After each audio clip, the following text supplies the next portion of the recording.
Welcome back to another episode of Busy with Becca, your go to podcast for self motivation and personal growth.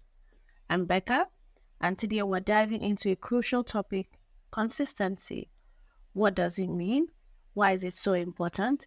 And how can you harness it to achieve your goals? I bet you're expecting me to say, welcome to another episode of Monday Morning Nuggets. But then morning passed some 13 hours ago, and it may not be a Monday as you listen to this, and it literally is not a morning for me, but the name is what the name is. So let's get started. What is consistency? So consistency, in the context of what I want to talk about today, is the harmony of conduct or practice.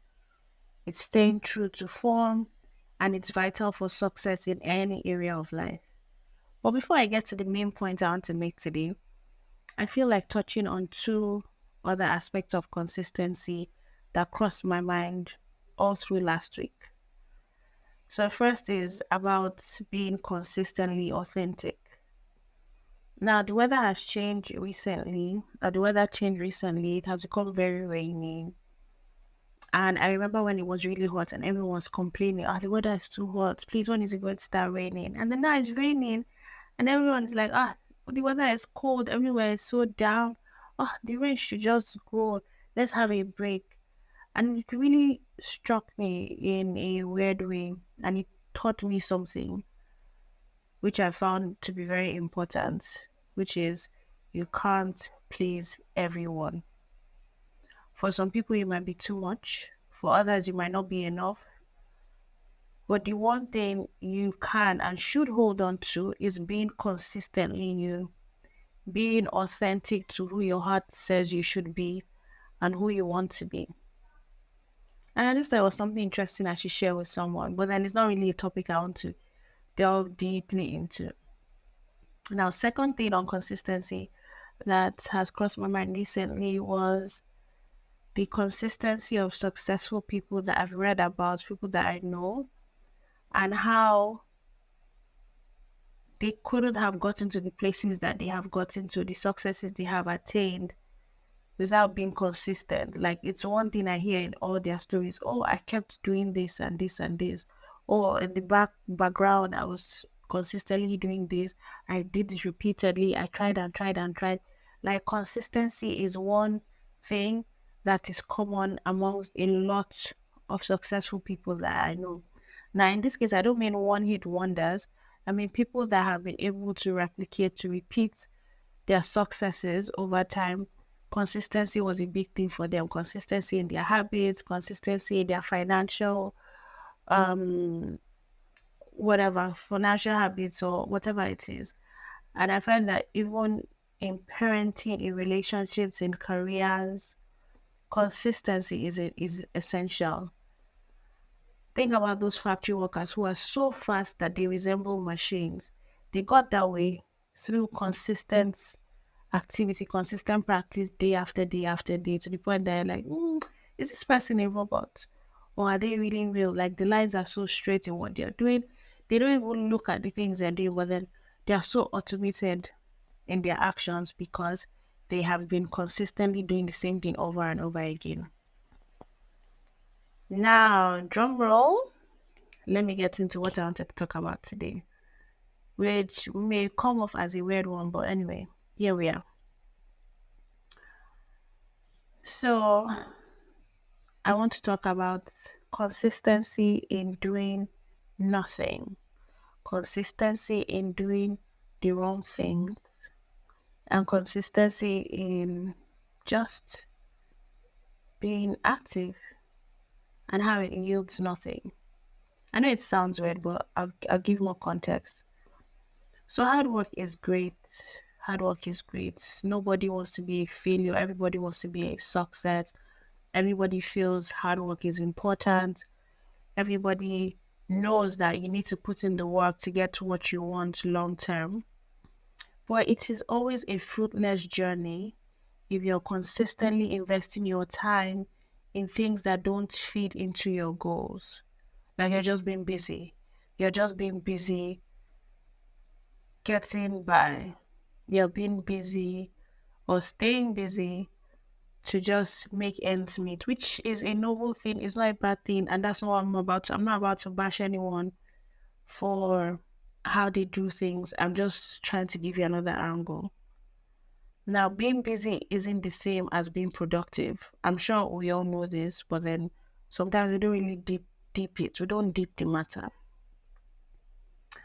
So I find that productive people manage their time effectively by setting clear goals and deadlines, while people that are just busy, on the other hand, tend to multitask but then get easily distracted. They focus more on not being idle than on achieving long term results. And I want you to ask yourself, the last action you performed, did it align with your goals, or were you just meeting today's demands of business? How do you, pardon me, how do you become productively consistent and not just consistently busy? So I took a brief pause because I've been trying to find some quiet, but then there may be some noise at some point in the course of me speaking. So just pardon me and the beautiful noise around me. Yeah, so like I said, how do you become productively consistent and not just consistently busy? Did you catch that? Productively consistent and not consistently busy. And I have a few steps for you to try. So, one, first off, set clear goals. You cannot achieve greatness, you cannot be productive without having clearly set goals. And you start by introspecting, looking inwards and understanding your values to set meaningful goals. How do you want to impact other people's lives? How do you want to be a part of the bigger picture in this world? How do you want to be of great or good influence in your community, in your family? What do you want to leave this earth knowing you had done, excuse me, on your deathbed? What's that one thing you want to have been known for, or one thing you want to have achieved? I know that's a bit dark, but then like we're doing big picture thinking. We're not thinking about okay in the next 1 year. Yeah, it all trickles down to the next 1 year, to the next 5 years. But then what's the big plan? What's the big picture? What is your life about? What are your values? What speaks success to you? What speaks achievement to you, productivity to you? And when you find that thing or those things, you can now set meaningful goals. You're not just copying and pasting other people's goals on yourself because, oh, it sounds good. You're not looking at someone successful and be like, oh, I want that. Why do you want that? Does it align with your values, with who you are, with who you want to be, with what you represent? Big picture thinking, people, big picture thinking. Now, after setting clear goals, you develop a strategy. Break down goals into smaller tasks and prioritize meaningful achievements. Now, having a strategy is key. And recently I came across, well, no, I didn't recently come across it, but I felt it was relevant here. And using the Pomodoro technique. Pomodoro, imagine me clenching my fingertips together. Pomodoro. So I'm saying it so intently because it's one of the only 5 words I learned in Italy. Pomodoro means tomato, tomato, tomato, tomato. Anyway, okay, I digress. So use the Pomodoro technique for enhancing your productivity and making sure you are ticking things off your to-do list, not just random things, but things that feed into your goals. So now what is the Pomodoro technique about? So my understanding of it is Working for 25 minutes, taking 5-minute breaks, and then repeating this 4 more times. And then after the fourth cycle, you take like a 15 to 20 minute break. But then these 25 minutes work times should be linked to a task that has a productive usefulness to it. So you're not just doing it to while away time, it should make sense. So use this for work, use this for study, use this for business. I think it's a very good productivity technique, and I just wanted to mention as an example. So you could find a different strategy, but let it not be that I said develop a strategy and I did not suggest a strategy. So fingertips clenched Pomodoro technique. Yeah, I digress, I digress. So to the third thing, so now we've set our clear goals, developed a strategy. Then of those clear goals, identify top tasks, preferably the top 3 tasks. So this part was suggested by Jim Rohn, big fan of his. And he says if you want to be productive and not just busy, focus on the top 3 tasks that impact your goals every week. So what I do, I don't follow this well exactly. What I do is okay, I have a big picture, I want to do something, then I break it down into smaller tasks and I break the smaller tasks into much smaller tasks which fit into my day, into my week, into my month. And it helps me focus on the things that are most important to that goal. And a lot of times, the majority of things you do initially when you're trying to achieve goals, they seem like very minute things, little things that don't add up. But when you're big picture thinking, you're thinking of the in the scope of the grand scheme of things, it makes sense. Taking 10 minutes to achieve a particular task, or taking 20 minutes to do something that other people will be like, oh, why are you wasting your time? Is it bringing money now? Because not everybody's so obsessed with wealth, rightly so. They're so obsessed with, oh, I need money, money now, now, now, now, now, now, now. And then you focus on little things that bring change to you this moment. And it's not having a long term yield for you. But if you want to have that money to build that financial garden, as one of my friends would say, then start working from now. Start investing in the qualities, in the know how, and the knowledge that will get you to that point.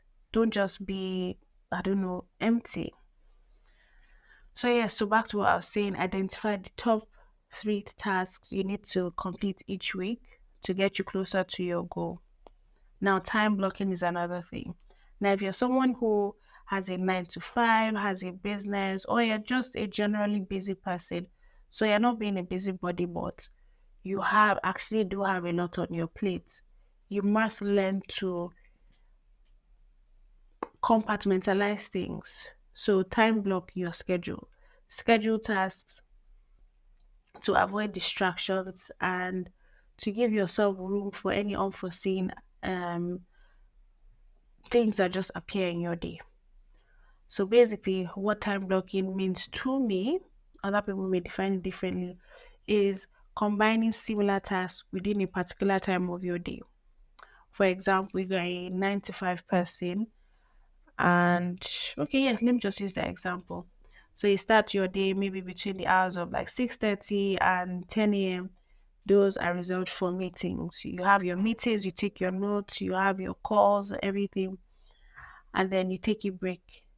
Then you have another time block for executing all the things you spoke about within those meetings. You do all of that, take another break. Then you have another time block for scheduling tasks from the work you have done, which came from the calls you had earlier in the day. And then you kind of have a nice flow to things. That in between, you can have breaks. You can say, oh, no, from this time to this time, there's no work, no phone calls, no this. So that's kind of what time blocking is. And I know it's a very effective thing. And it helps you take care of even the littlest tasks, which have long term value, instead of categorizing your things as, oh, let me do the hardest thing now. Or let me eat, in the words of Brian Tracy, eat that frog, the biggest frog now. No. So this is a different way of scheduling your time, managing your time. Now, next thing is minimizing distractions. Well, I really didn't want this thing to stay to get too long. Minimizing distractions creates a focused environment for yourself. Let there be a flow to your things. So minimizing distractions is twofold for me. One, arranging your space to make what you're doing or what you need to do be at the fore of your mind. Now, the second thing is actually blocking out distractions literally.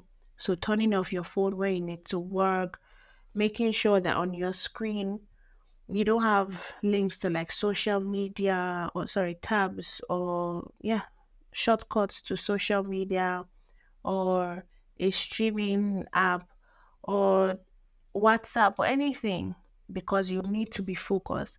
You can even try those apps that lock your phone, that lock social media so you're able to focus on things. So minimize distractions as much as possible. Find some solitude if you need to work and you need to focus. Next thing on my list is delegate tasks.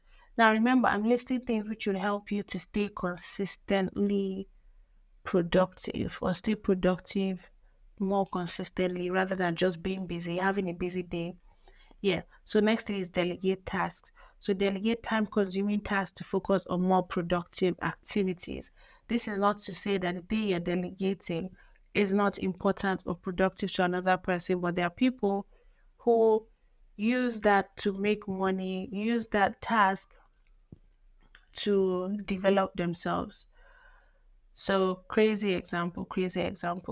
Say you're a okay, yeah, let's just use this one. So say you have meetings to schedule, you're a senior person at your office or at your business, and you notice that you spend a lot of time trying to set up meetings, trying to make sure there are no schedule clashes, or trying to take care of your family, trying to do this, and then your calendar is just all over the place, and it takes you a number of hours over the weekend just to make your entire week make sense. And even at that, you still have mixed things up.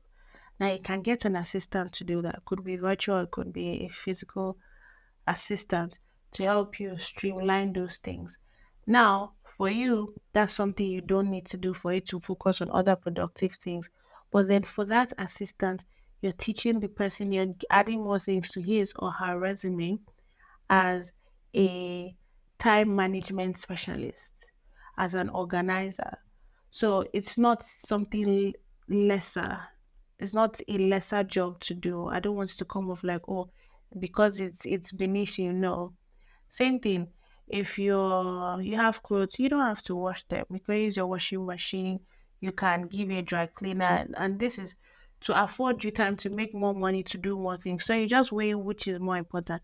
Now, does it mean washing clothes or giving someone is a lesser thing to do? No, you're actually adding to that person's business, adding to the use of their own time because now they are making money with the activity. So I hope you get the gist of what I'm saying. So delegate tasks where you can, take breaks very seriously. Take breaks very seriously. When it's time to shut down, shut down. Don't just be on a, oh, I need to stay busy. I can't stay idle. Oh, time waits for no one. Time is money. Yeah, yeah, yeah, yeah, yeah. But then if you're dead, what time are you using? We must take care of ourselves. We must stop and relax. We must ease ourselves of the stress because I have seen this time and time and time again when a person is so busy, is carrying everything on their head, and then they fall sick. But guess what? The business doesn't stop because you're sick or because you've broken down. The job will go on. Someone else will replace you, even if you are the owner of the business. Customers are not going to keep giving you money or just because, oh, you sacrifice for me, then you're so good at it. They'll find someone else. So you must take breaks and reflect on your daily achievements to ensure they align with your goals. That's another thing to do with your rest time. So you just do a little assessment. Okay, are things going on fine? Am I enjoying where we are now? So yeah, take breaks. And then another thing I would encourage you to do when you're trying to assess your productivity is that at the end of each day, when you're going to bed, just ask yourself a simple question. What productive thing did I achieve today that aligns with my future goals, with what I'm trying to achieve? And you don't do this from a place of judgment where you beat yourself up. It's just from a place of objective assessment so you do better tomorrow. And a line of being in line, what am I saying? In light of staying consistent and being consistent and trying new things, I want to share a personal story. So I would also encourage you to step out of your comfort zone, which is equally crucial in terms of, so don't consistently stay in one spot. Be moving. Have a growth mindset. Yeah, so this podcast thing now, it still amazes me because for the longest time I didn't like hearing my voice. I don't know what the issue is or what issues I have with my voice or had with my voice. But then I really wanted to have a podcast. It's been on my mind for quite a while. In fact, before I even spoke about it, maybe it had been on my mind for 2 years before I ever said, it won't be bad to do this. But then I started practicing recording my voice in March 2023 because I honestly didn't like the sound of it. And I was like, oh, what's this weirdness? But then I consistently kept on recording. I didn't like what I was saying. I didn't like how I sounded, but I kept trying. I kept trying. Not to share with anyone, it was for my personal consumption. I knew that I needed to get over that thing for me to get to the point of sharing what I think is relevant to people. Same thing with my writing. If you know, or if you didn't know, I do have a blog, busy with Becca at wordpress.com. And yeah, I release articles at least once a month. I haven't done that for this month, but I'll definitely do that. And it just takes, I think consistency is key for me to get to the point that I want to get. And like I said, I started recording my voice in March 2023. And the first time I broadcast an episode on the podcast was in May 2024, which is obviously a year and like 2 months after.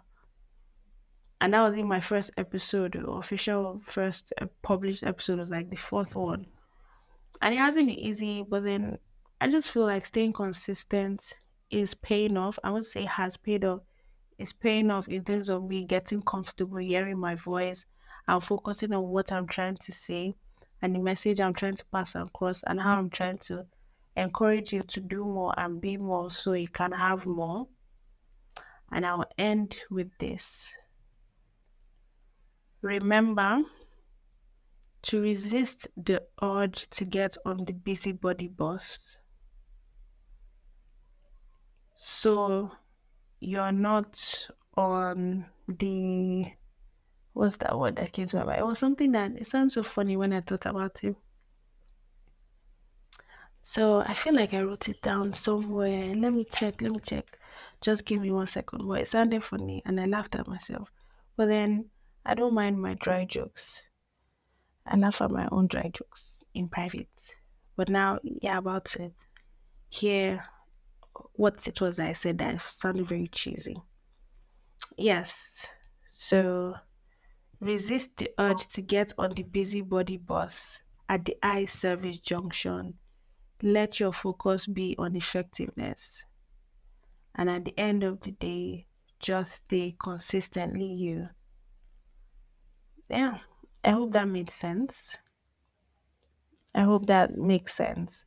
And just a sidebar, recording this episode has been a test to my consistency because the amount of obstacles that have sprung up in the past 48 hours that have forced me to record and release this episode on that self-induced, self-inflicted duress is crazy.